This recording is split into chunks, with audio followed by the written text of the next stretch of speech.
সমাজে একসাথে বসবাস করতে গেলে আমরা সবচাইতে যে জিনিসটা আমাদের জন্য বেশি জরুরি সেটা হচ্ছে একতা। একতা না থাকলে আমরা সমাজবদ্ধ হয়ে একত্রিতভাবে বসবাস করা বড় কঠিন।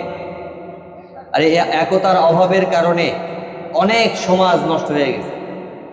যে একতা না থাকার কারণে অনেক সমাজ আমাদের দেশের বিভিন্ন গ্রামগঞ্জে নষ্ট হয়ে গেছে একতা না থাকার কারণে।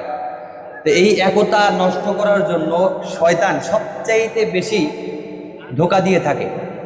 আর এই ধোঁকা যাদের মাধ্যমে দেয়, যারা সমাজ নষ্ট হওয়ার এই গুনাহের সাথে শামিল, এটা মস্ত বড় খারাপ গুনাহ। এই গুনাহ থেকে আল্লাহ আমাদেরকে হেফাজত করুক।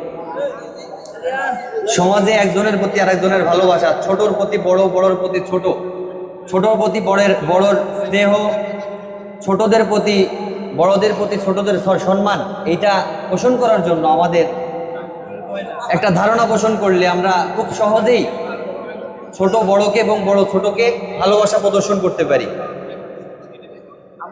একজন বয়স্ক মানুষ তার চেয়ে ছোট ব্যক্তি সম্পর্কে এইরকম ধারণা পোষণ করবে। আমার কথা শুনতেছেন আপনারা?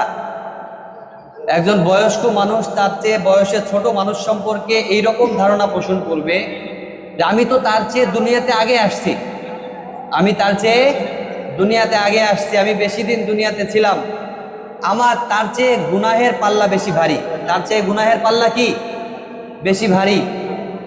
সে তো আমার পরে দুনিয়াতে আসছে, আমার চাইতে তার গুনাহের পাল্লা কম ভারী। সো আমি তার প্রতি স্নেহের নজরটা এই দৃষ্টিকোণ থেকে রাখবো। আবার একটা বয়সে ছোট যারা, তারা বড়দের সম্পর্কে এই ধরনের ধারণা পোষণ করতে হবে যে সে তো আমার চেয়ে দুনিয়াতে আগে আসছে, সে আমার চাইতে বেশি রমজান মাস পাইছে, সে আমার চাইতে বেশি আমল ইবাদত করছে, আমার চাইতে তার আমল নামায় সওয়াব অনেক বেশি।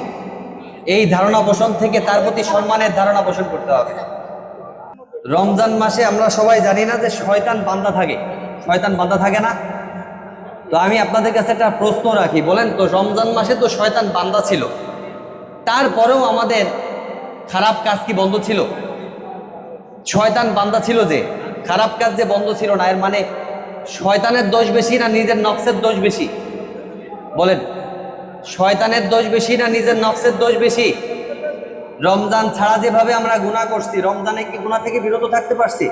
যে রমজানে নামাজ কালামের দিকে মন মানসিকতা বেশি আগ্রহশীল হয়েছে, এর মানে বোঝা যায় শয়তানের চেয়ে আমাদের বেশি ধোঁকা আমাদের নফস আমাদেরকে দেয়, ঠিক কিনা? শয়তানের চেয়ে বেশি ধোঁকা আমাদেরকে আমাদের নফস দেয়।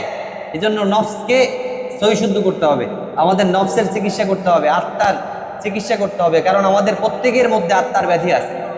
এই রূহের ব্যাধি আমাদেরকে খারাপ কাজ করতে বাধ্য করে। আমরা সবাই চেষ্টা করব আমাদের এই আত্মার চিকিৎসা করার জন্য। আল্লাহ আমাদেরকে তৌফিক দান করুক। আবার 1 বছর পর আমরা এই দিনটা পাবো, আবার 1 বছর পর এই দিনটা আমাদের জীবনে আসবে। আবার হায়াতের জিন্দেগি সে পর্যন্ত পৌঁছাবে কিনা আমরা জানি না।